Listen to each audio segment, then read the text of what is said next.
Imaginez notre planète peuplée par un très petit nombre d'êtres humains. À peine quelques milliers. Des individus qui appartiennent à une espèce relativement nouvelle et qui sont entièrement à la merci des forces naturelles qui les entourent. C'est la situation dans laquelle se trouvait Homo sapiens il y a 140 000 ans, quasiment au bord de l'extinction.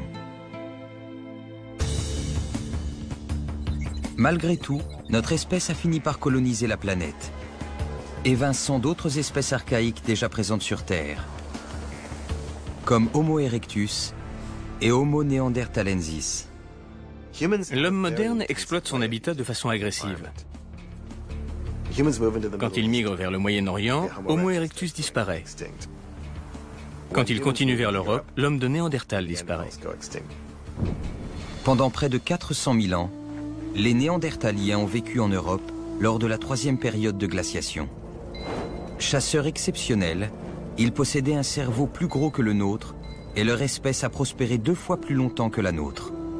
Jusqu'à ce que Homo sapiens arrive, ils étaient les humains les plus évolués sur Terre. Puis ils ont disparu. Pourquoi? Nous commençons à trouver des éléments de réponse. La mâchoire d'un enfant vieux de 100 000 ans a permis de mettre en évidence ce que nous avons et qui leur faisait défaut. Nous devons établir les différences entre Néandertal et nous, ce que nous avons de spécial par rapport à lui. Était-ce une compétence physique ou un nouveau mode de pensée? Cette question est fondamentale pour comprendre ce qui fait de nous des hommes. Pour tenter d'en savoir davantage, nous devons voyager dans le temps jusqu'aux origines de l'humanité.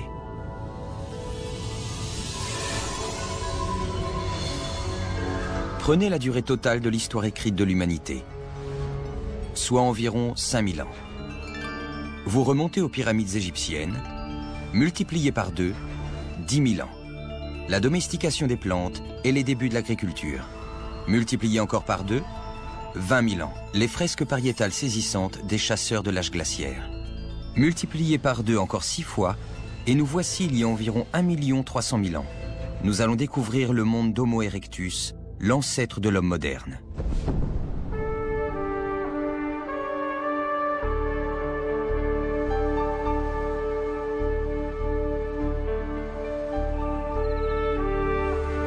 Homo erectus est apparu dans les plaines d'Afrique il y a près de 2 millions d'années.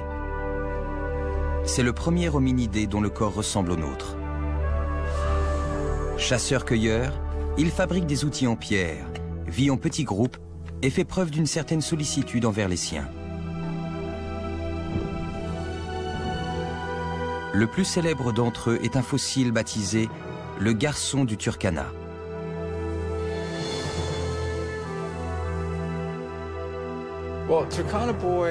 Le garçon du Turkana et ses ancêtres représentent un stade décisif dans notre évolution. Ce moment où nous ne sommes pas encore complètement des hommes, mais déjà plus des singes.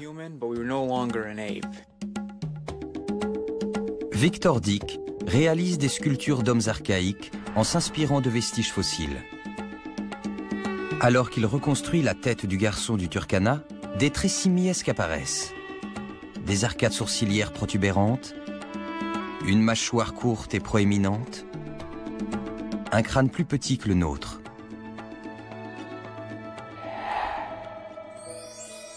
Malgré ces différences, le garçon du Turkana commence vraiment à ressembler à un être humain. Et derrière ses yeux, l'esprit aussi s'humanise. Avec le garçon du Turkana, on a l'émergence de sentiments et de comportements complexes. Ce sont les prémices de l'essence de la nature humaine.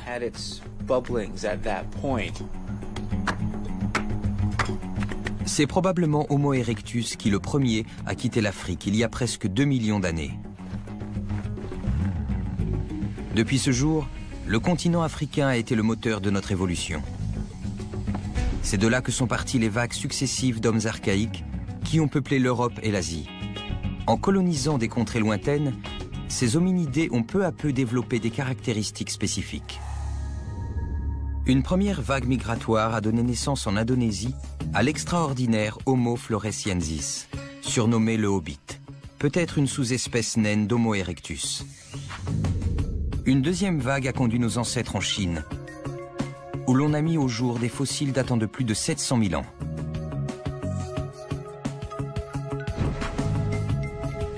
Peu après, une troisième vague est partie d'Afrique, mais pour l'Europe cette fois. Il s'agit de l'espèce qui est à l'origine de l'homme de Néandertal. Depuis la découverte du premier crâne de cette espèce près de Heidelberg, en Allemagne, ses représentants ont été baptisés Homo heidelbergensis. Mais on ne savait pratiquement rien d'eux jusqu'à une avancée capitale au début des années 1980. Le massif d'Atapuerca, dans le nord de l'Espagne. Ces collines se sont révélées une mine d'or archéologique. Il y a plus d'un siècle, la construction d'une ligne de chemin de fer avait mis au jour une partie de ce site. Des décennies plus tard, les archéologues ont constaté que les travaux avaient dégagé des habitations vieilles de plus d'1 million d'années, ainsi que les fossiles humains les plus anciens d'Europe. Non loin de là, sur une crête, ils ont également remarqué l'entrée de plusieurs grottes. Il a fallu des années pour les explorer, mais le résultat a été à la hauteur des attentes. Les scientifiques ont trouvé un labyrinthe de chambres et de corridors qui s'enfoncent profondément sous les collines et se termine par un des sites archéologiques les plus difficiles d'accès du monde, une mine de fossiles humains baptisée la Cima de los Huesos, la fosse aux os.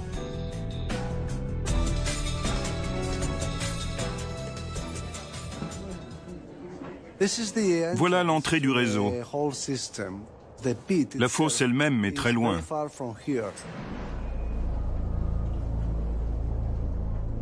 Ça fait un bon bout de chemin, et par endroits il faut ramper. Ce n'est pas facile d'y travailler. Aujourd'hui,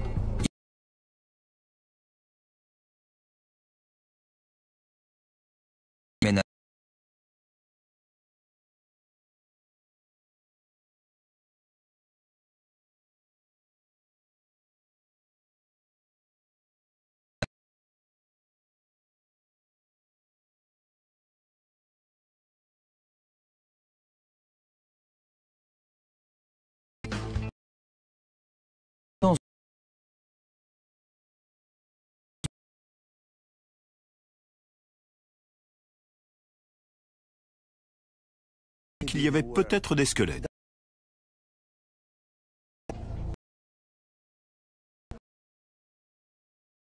Il n'y a pas un...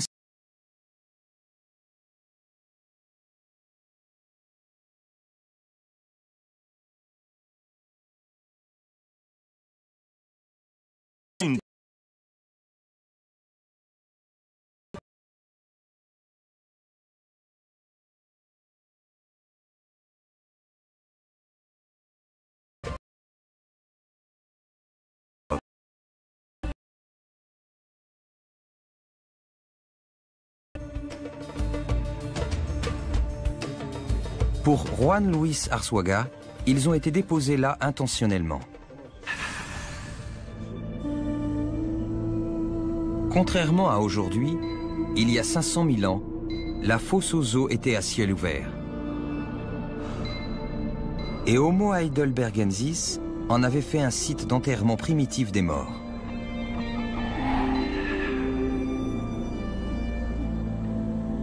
On a même retrouvé un indice d'un possible rite funéraire. Parmi les fossiles, Juan Luis Arzuaga a découvert un seul artefact, un biface en quartzite rouge.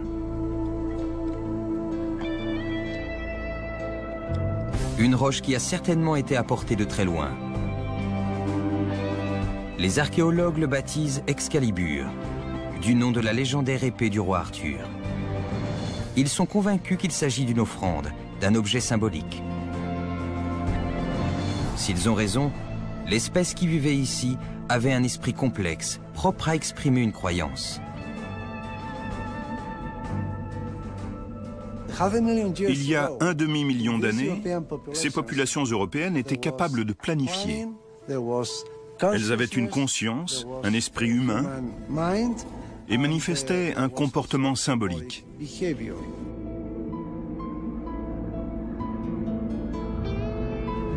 On croyait jusque-là que ces qualités étaient propres à Homo sapiens et que les preuves les plus anciennes d'un tel comportement étaient les peintures rupestres vieilles de 30 000 ans découvertes dans les grottes du sud de la France.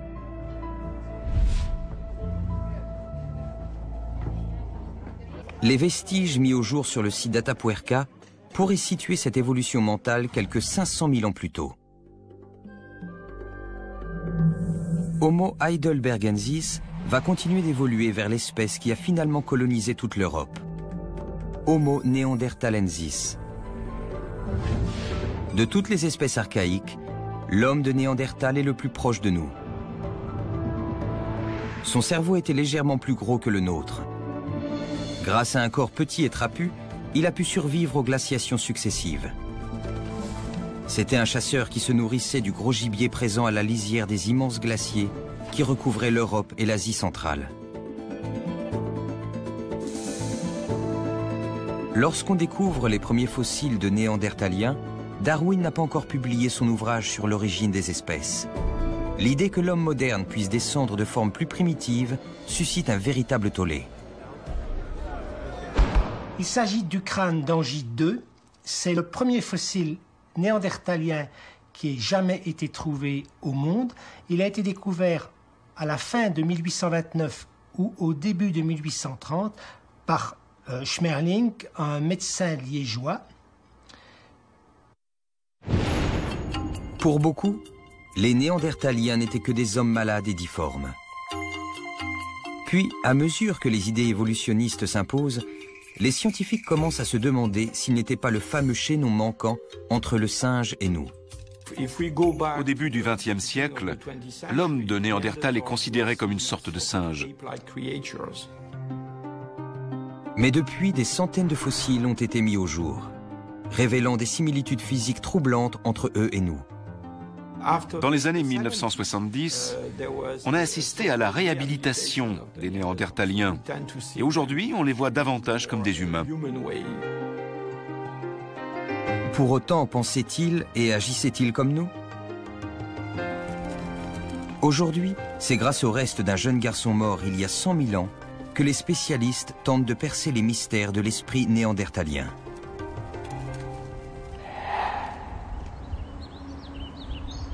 La vallée de la Meuse, en Belgique. C'est dans ces grottes qu'on a découvert les premiers fossiles d'Homo neanderthalensis il y a 150 ans. Ils ont livré bien des secrets sur l'environnement de cette espèce.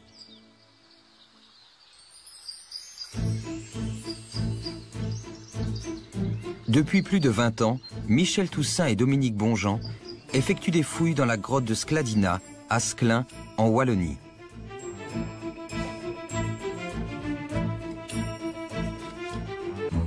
Millimètre par millimètre, ils ont passé au crible les débris qui comblaient la grotte.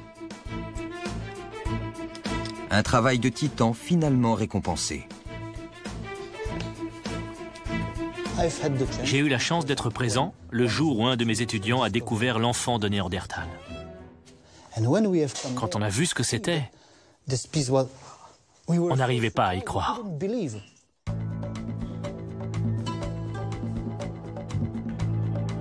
C'est la mandibule d'un jeune garçon mort il y a 100 000 ans. Tout près de là, ils mettent au jour d'autres fragments d'os et des dents et parviennent à reconstituer la mâchoire presque complète. Depuis, ils tentent de se faire une idée du quotidien de l'enfant de Sclin. Ils savent qu'il vivait dans les bois et les grottes de la vallée de la Meuse. Il habitait sans doute avec sa famille élargie. Son père lui avait déjà enseigné l'art de la chasse. Mais que pouvons-nous connaître d'autre sur son mode de vie? Aujourd'hui, de nouvelles techniques permettent de déchiffrer les nombreux renseignements que renferment ces os.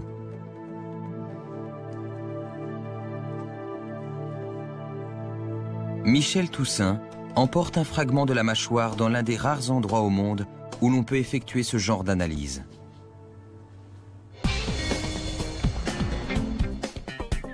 Le département de l'évolution humaine de l'Institut Max Planck à Leipzig, en Allemagne, compte parmi les plus sophistiqués du monde. La mandibule de l'enfant de Sclin est balayée par un scanner à très haute résolution.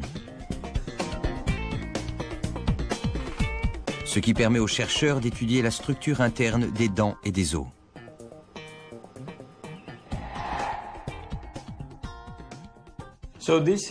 Voilà la mandibule qu'on a scannée hier. Ensuite, on a reconstitué ce qu'on appelle un modèle de surface, c'est-à-dire une représentation informatique virtuelle. Ainsi, on peut séparer toutes les dents de l'os. Les caractéristiques qu'on dégage montrent les similitudes, mais aussi les différences qui existent entre les Néandertaliens et nous.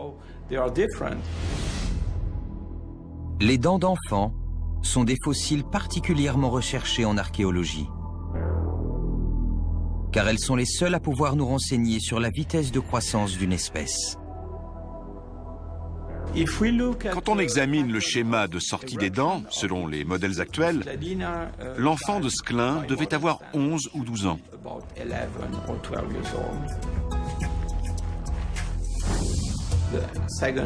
La deuxième molaire est presque complètement sortie. Mais quand on a analysé les structures internes de l'émail et de la dentine, on a constaté qu'il était beaucoup plus jeune. On sait que quand il est mort, il avait à peu près 8 ans. L'enfant de Sclin nous ressemblait beaucoup. Mais il est probable que sa croissance a été beaucoup plus rapide. Cela signifie que le développement de son cerveau et son temps d'apprentissage étaient plus réduits.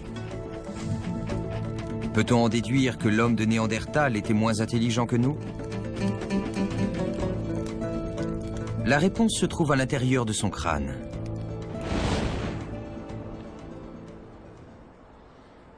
Les moulages endocrâniens des Néandertaliens ont révélé que leur cerveau présentait de nombreuses similitudes avec le nôtre. Quand on étudie un moulage endocrânien de Néandertal, on s'aperçoit que le lobe frontal n'est pas différent de celui d'Homo sapiens. L'aire de Broca, la région qui gère l'aspect moteur du langage, a la même forme que chez nous. Donc la partie frontale du cerveau néandertalien est semblable à la nôtre. Et le reste? Aujourd'hui, des chercheurs comme Katerina Avarti mesurent les crânes fossiles avec une précision accrue. Pour cela, ils utilisent un instrument spécial qui permet de numériser les crânes et de recréer une image parfaite en 3D. On sait depuis longtemps que Néandertal ne ressemblait pas physiquement à l'homme moderne. Mais la question qu'on se pose est, que signifient ces différences? Voici une image numérisée en 3D de notre crâne, caractérisée par sa calotte haute.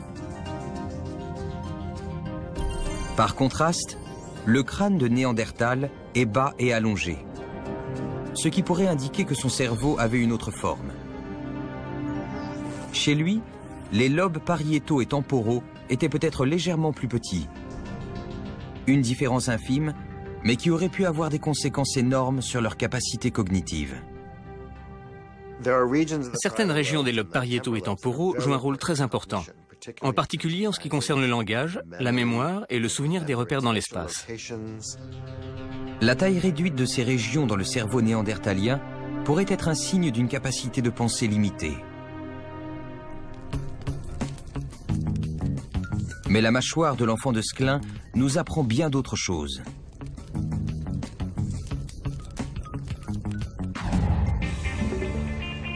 À l'Institut Max Planck, Michael Richards fouille encore plus profondément dans la microstructure de l'os afin d'établir le régime alimentaire du jeune garçon. Tout ce que nous mangeons laisse dans notre corps une signature chimique qui s'inscrit dans les protéines osseuses. On mesure ces signatures chimiques, ce qui nous permet de remonter le temps et d'affirmer « voilà de quoi cet humain s'est nourri ». Michael Richards a ainsi établi que les Néandertaliens étaient presque exclusivement carnivores, même si les fruits, les baies et les racines comestibles ne manquaient pas dans leur environnement. On retrouve très peu de traces de protéines végétales. Apparemment, ils ne mangeaient pas de poissons. Ils chassaient de grands herbivores comme les bisons, les rennes. Leur régime carné était plus proche de celui d'un prédateur comme le loup que de celui d'un humain, et ils avaient tous le même, indépendamment de la région où ils vivaient. On a analysé le spécimen type découvert en Allemagne, les fossiles de Skladina, de France et ceux de Croatie vieux de plus de 100 000 ans. Partout, ils mangeaient pareil. Les os de l'enfant de Sclin et de son espèce ont fourni des renseignements importants sur le comportement des Néandertaliens. Par exemple, ils chassaient du gros gibier. Et ils ont continué à le faire pendant des centaines de milliers d'années, ce que confirme leur technologie.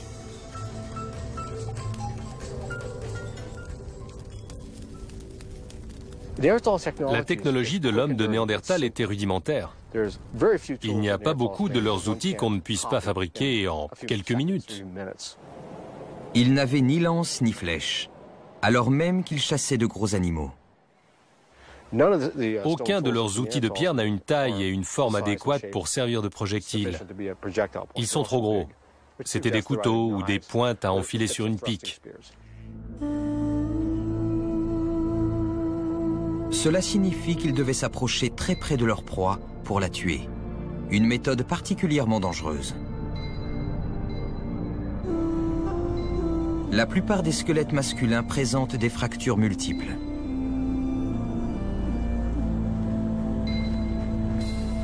La vie d'un Néandertalien était difficile et courte.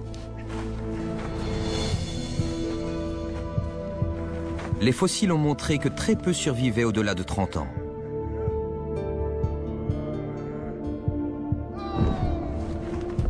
Mais leur espèce s'est maintenue pendant près de 400 000 ans, soit 2 fois plus longtemps que la nôtre, jusqu'à présent. Puis un jour, il y a 25 000 ans, elle a disparu. Passé cette période, on ne trouve plus aucune trace d'elle dans les vestiges fossiles. Qu'est-il arrivé? Pour le savoir, nous devons retourner en Afrique.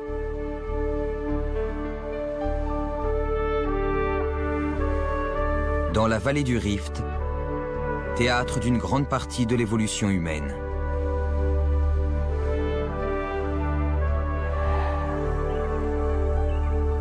C'est ici, il y a plusieurs millions d'années, que l'aventure a commencé avec des hominidés bipèdes comme Lucie.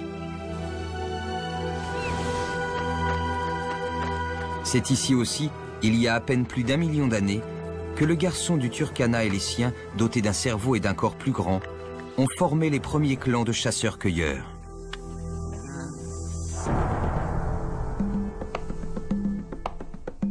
Ici encore que l'on a mis au jour le crâne d'une nouvelle espèce apparue il y a 200 000 ans, le dernier des hominidés, Homo sapiens. Homo sapiens ne nous ressemble pas encore totalement. Ses arcades sourcilières sont un peu plus proéminentes, sa face un peu plus massive, et sa technologie est encore très simple. Les outils de pierre des Néandertaliens et d'Homo sapiens sont identiques. On ne peut pas distinguer qui a fait quoi. Alors, qu'est-ce qui a changé? Qu'est-ce qui a fait de nous les êtres pleins de ressources que nous sommes devenus? Tous les indices semblent indiquer un bouleversement climatique. On est entré dans l'une des pires glaciations jamais recensées. Il y a 200 000 ans, les glaciers descendent vers le sud. En Afrique, des sécheresses terribles transforment la majeure partie du continent en désert.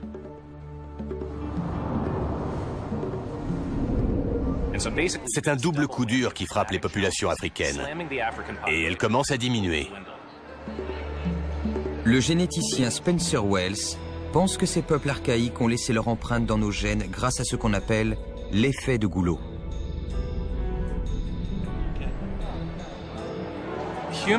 En apparence, nous sommes différents, mais sur le plan génétique, nous sommes identiques à 99,9%. L'ADN des chimpanzés, des gorilles et des orang-outans affiche entre 4 et 10 fois plus de différence. Ce manque de diversité de l'ADN humain est un indice de la crise qui a peut-être été fatale à des espèces entières.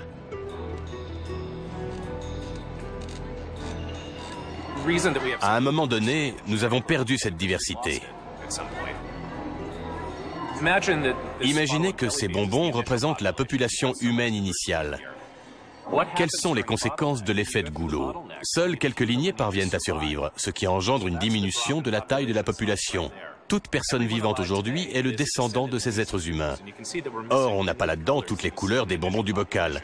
C'est l'effet de goulot. On descend tous d'un petit nombre d'individus qui ont réussi à franchir le goulot.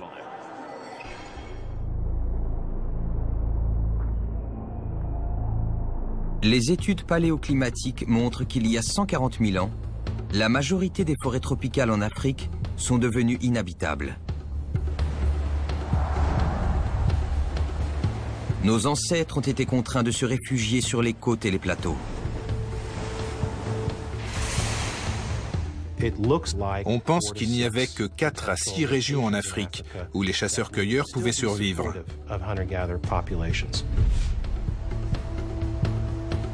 Nos ancêtres se sont donc trouvés dans une situation où ils ont failli disparaître.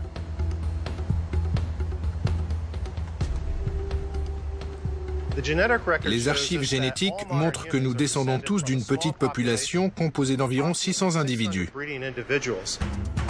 Les chercheurs ne sont pas d'accord sur le nombre et la date approximative. Mais il semble que tous les peuples sur Terre aient pour ancêtre une population extrêmement réduite, originaire d'Afrique.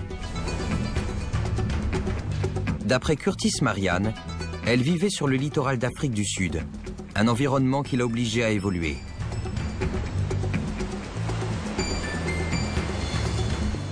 À Pinnacle Point, le paléoanthropologue a découvert une grotte utilisée par les premiers ancêtres d'Homo sapiens pendant cette période de sécheresse extrême. Elle regorge de vestiges qui témoignent d'un mode de pensée et d'un comportement nouveau. On y a notamment trouvé la preuve que ces hommes se nourrissaient des produits de la mer. Cette matière noirâtre, c'est la cendre provenant d'un foyer. Et elle est principalement constituée de coquillages brûlés. De toute évidence, on a fait cuire de nombreux fruits de mer à cet endroit précis. Il y a 76 000 ans, quelqu'un s'est tapé un beau plateau de fruits de mer ici.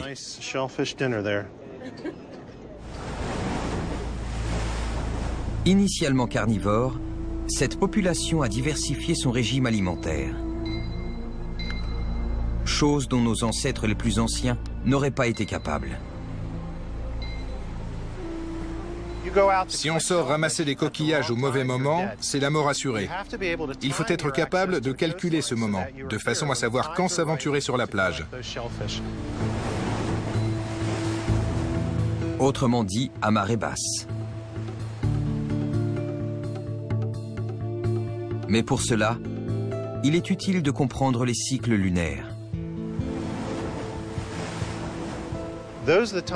La période idéale, c'est quand les coquillages sont à découvert. L'océan se retire jusque là-bas, au niveau du rocher. Un chasseur-cueilleur intelligent utilise la Lune pour déterminer à quel moment il peut aller ramasser des fruits de mer. Les hommes qui vivaient à Pinnacle Point ne se contentaient pas de ramasser des coquillages. Ils chassaient aussi, dans les plaines qui bordaient la côte, et ils récoltaient des baies et des racines, un mode de vie qui reflète une inventivité nouvelle. L'utilisation systématique des ressources côtières suggère une certaine complexité cognitive.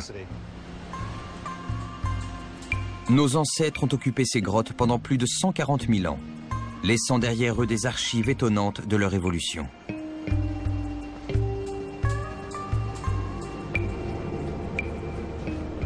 Ce site témoigne d'une évolution dans la production des outils en pierre.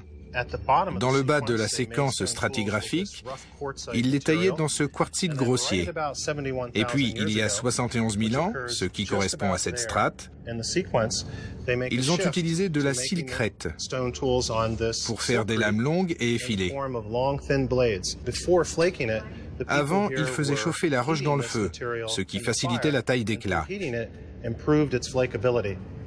Et ça, c'était 40 000 ans plus tôt que les vestiges similaires retrouvés partout ailleurs dans le monde. La technologie de nos ancêtres commence à se diversifier. Du simple biface multi-usage, il passe à toute une variété d'outils spécialisés. Ensuite, ils ont fabriqué des outils dotés d'une pointe pour perforer.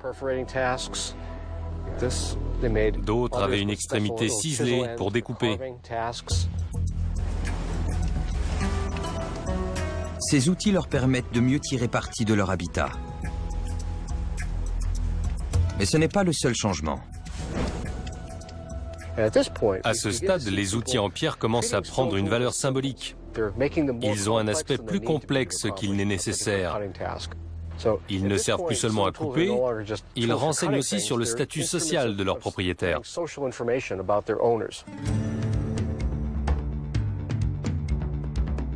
Une conscience symbolique nouvelle est en train d'émerger. La première manifestation d'art décoratif a été mise au jour sur le site de Bloembosch, une autre grotte qui surplombe la côte sud-africaine. On y a retrouvé des blocs d'ocre gravés.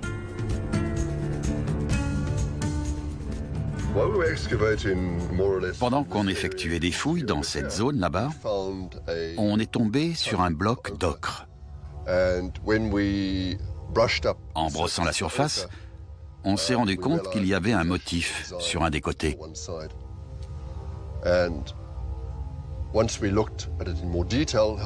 Après l'avoir regardé plus en détail à la lumière, on a pu distinguer des traits obliques sur toute la surface plane, mais aussi des lignes horizontales, en haut, au milieu et en bas. Vous imaginez notre excitation.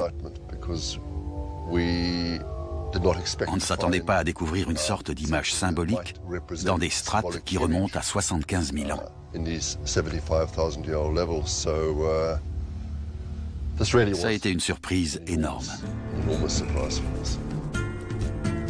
À Bloembosch, les chercheurs ont aussi trouvé des coquillages percés d'un trou, ce qui laisse supposer qu'ils étaient enfilés sur un collier.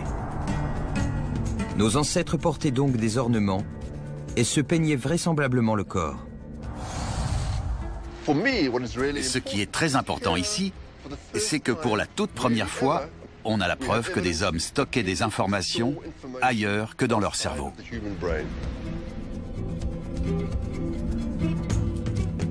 C'est la naissance d'un nouveau type de culture humaine. Plus complexe, mais plus facile à transmettre de génération en génération.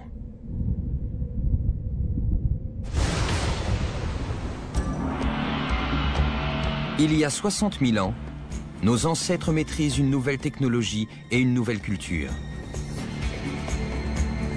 La sécheresse qui règne depuis des milliers d'années les a obligés à évoluer. Désormais, ils sont prêts à partir explorer le monde. À mesure que le climat s'améliore, ils commencent à quitter l'Afrique. Peut-être sont-ils surpris de découvrir des continents peuplés par d'autres espèces humaines, arrivées là lors de migrations antérieures.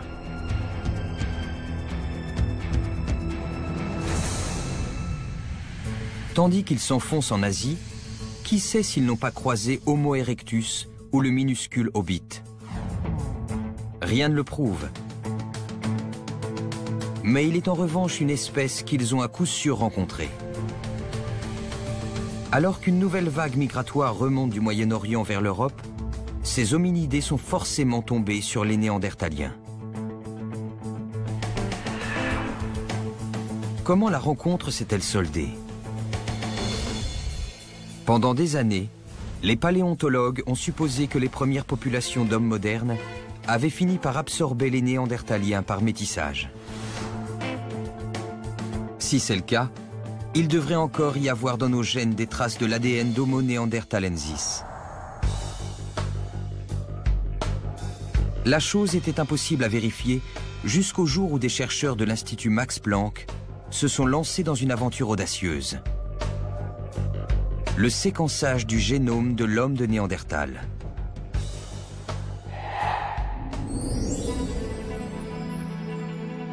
Le génome humain contient environ 3 milliards de bases chimiques, les A, T, C et G, qui constituent nos gènes. Établir sa cartographie a déjà été un processus complexe. Mais l'idée de faire celle d'une espèce disparue depuis aussi longtemps semblait inenvisageable. Cela n'a pourtant pas découragé Svante Pääbo. Premier problème, comment prélever de l'ADN sur des os de néandertaliens vieux de plus de 30 000 ans? Comme l'ADN se dégrade de façon régulière au fil du temps, dans la plupart des cas, il n'en reste que d'infimes fragments. Mon équipe travaille depuis plus de 20 ans à la mise au point de techniques pour prélever l'ADN des fossiles et des os anciens. Et on a toujours rêvé d'y parvenir avec l'homme de Néandertal, notre plus proche parent. Après avoir pris un maximum de précautions pour éviter tout risque de contamination, les chercheurs parviennent enfin à isoler le premier fragment d'ADN de néandertalien. Aujourd'hui, le rêve de Svante Pääbo s'est réalisé. Son équipe et lui ont décodé 60% du génome de l'homme de Néandertal. Désormais, les scientifiques du monde entier peuvent le comparer avec des éléments clés du génome humain. Ce travail a déjà permis de pénétrer plus profondément dans le cerveau de l'homme de Néandertal, grâce au gène baptisé FOXP2. À notre connaissance, c'est le seul associé au développement de la parole et du langage. On le sait parce que si une seule base se perd au cours d'une mutation, on souffre de graves troubles de la parole. Lorsqu'il a été découvert, le gène FOXP2 a suscité l'enthousiasme. Car même s'il est présent chez de nombreux animaux, la version humaine est unique en son genre. Certains y ont vu le gène du langage. Depuis, nous savons que le phénomène complexe du langage est contrôlé par un grand nombre de gènes. Mais les chercheurs s'accordent sur le fait que la version humaine de FOXP2 est étroitement liée à certaines capacités motrices nécessaires à la parole articulée.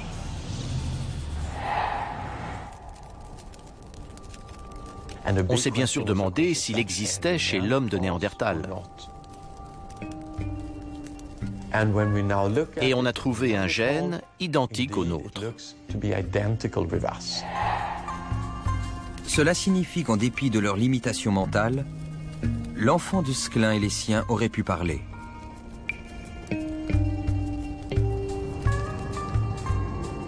Si nous partageons cette aptitude au langage avec les Néandertaliens, se peut-il que nous l'ayons hérité d'une même source, un ancêtre commun qui aurait donné naissance aux deux espèces? Et dans ce cas, qui était cet ancêtre? Grâce à la technique de l'horloge moléculaire fondée sur le rythme constant de mutation de l'ADN, les scientifiques sont désormais en mesure de le savoir. En comptant les différences entre le code génétique de l'homme de Néandertal et le nôtre, en comparant simplement les A, les T, les C et les G, on peut calculer depuis combien de temps les deux espèces ont divergé.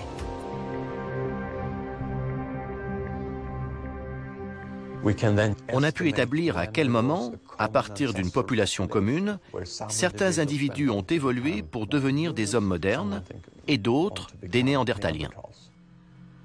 Cela s'est passé dans une fourchette de 300 à 400 000 ans.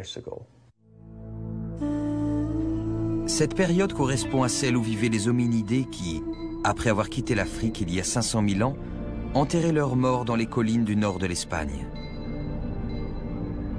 Ceux qui ont laissé dans la fosse le fameux biface en quartzite rouge. Homo heidelbergensis, dont nous savons à présent qu'il était un de nos ancêtres. En Europe, ils donnent naissance aux Néandertaliens. En Afrique, les groupes qui n'avaient pas migré évoluent en une nouvelle espèce, Homo sapiens. Le séquençage ADN a donc montré que nous partagions un ancêtre commun avec Homo neanderthalensis.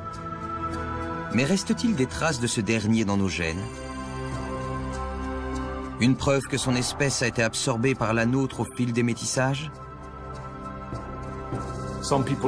Certains affirment qu'il existe des hybrides de néandertaliens et d'hommes modernes, mais on n'a pas retrouvé de preuves dans les archives génétiques. Le fait est que l'homme de Néandertal a été remplacé par une autre espèce et qu'au bout d'une période assez courte, il disparaît complètement en Europe. Aujourd'hui, on ne trouve aucune trace de gènes néandertaliens. En l'absence de preuves, un autre scénario semble plus probable. À mesure que notre population s'est agrandie, nous avons chassé Homo neanderthalensis de son habitat naturel.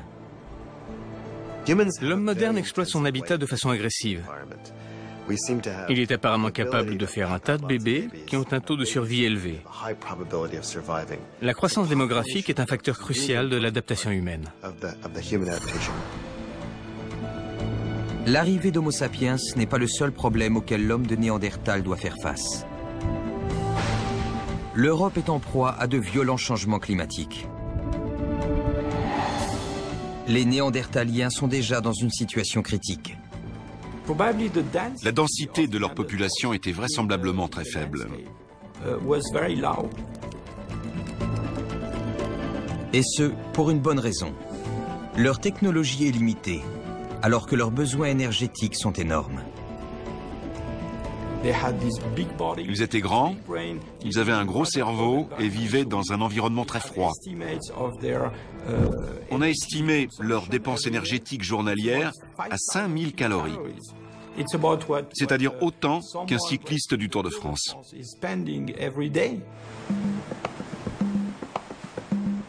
Plus élancé et plus grand, l'homme moderne a des besoins énergétiques plus modestes et il dispose d'outils toujours plus perfectionnés.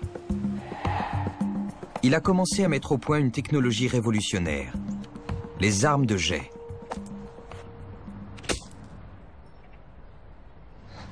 Il y a deux types de lances. La pique en bois, grande et lourde, utilisée par l'homme de Néandertal, et la lance légère avec une pointe en os d'Homo sapiens. Ces armes sont très différentes. La pique est efficace à courte distance. Comme elle est lourde, on ne peut pas en tenir beaucoup dans une main. La lance à pointe d'os est plus légère, plus résistante, et a une portée supérieure. Elle a permis à nos ancêtres de chasser une plus grande variété d'animaux, et donc de coloniser une niche écologique plus vaste.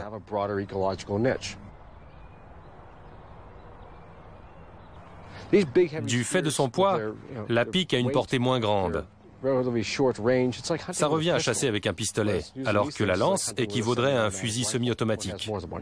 Forcément, c'est plus efficace. Grâce à ces armes de jet, l'homme moderne peut s'attaquer à un plus grand nombre d'espèces en courant moins de risques. L'homme moderne a tendance à trop solliciter son environnement, à le presser comme un citron pour en extraire tout ce qu'il peut.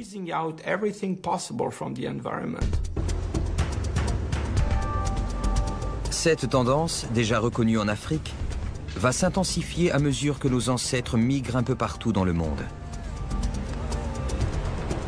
Les archéologues ont pu suivre leurs déplacements en recensant l'extinction des grands animaux.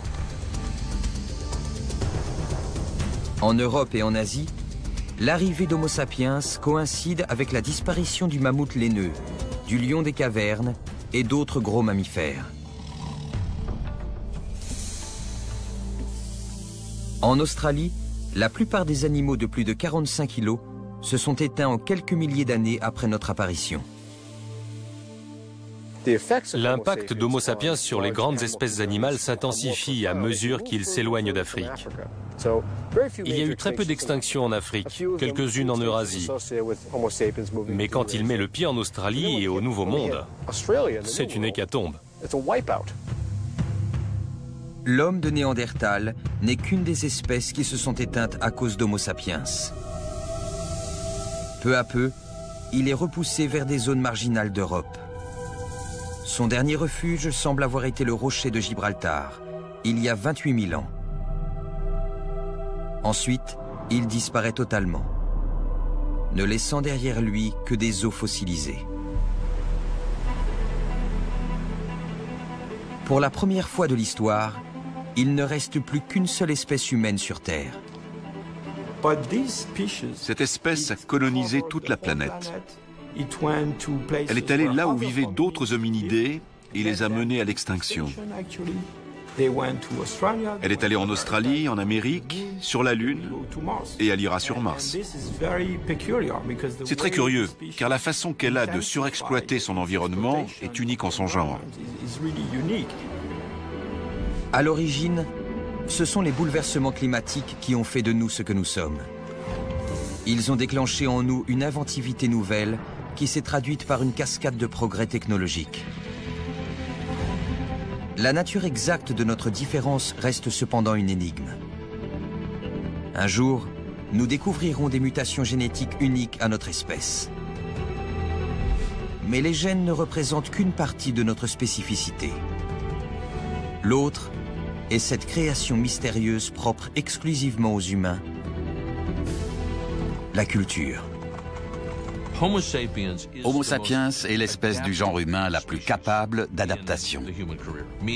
Quoi qu'il se passe dans le monde, nous avons le moyen de nous adapter. Aujourd'hui, ce moyen s'appelle la culture. Si les glaciers envahissaient l'Arizona, nos poils ne se mettraient pas à pousser.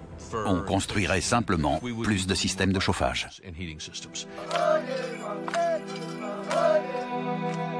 La culture est le lieu où nous entreposons nos modes complexes de pensée et de perception. Et nous la transmettons à nos enfants aussi sûrement que nos gènes. L'interaction entre l'évolution culturelle et l'évolution génétique sera au premier plan de la recherche de demain parce qu'une chose est certaine. L'évolution est toujours en marche. Son rythme au niveau génomique s'est accéléré depuis 10 000 ans et continuera sans doute ainsi pendant plusieurs milliers d'années. Où cela nous mènera-t-il? Personne ne peut le dire. Mais notre espèce est encore jeune. Elle a tout l'avenir devant elle.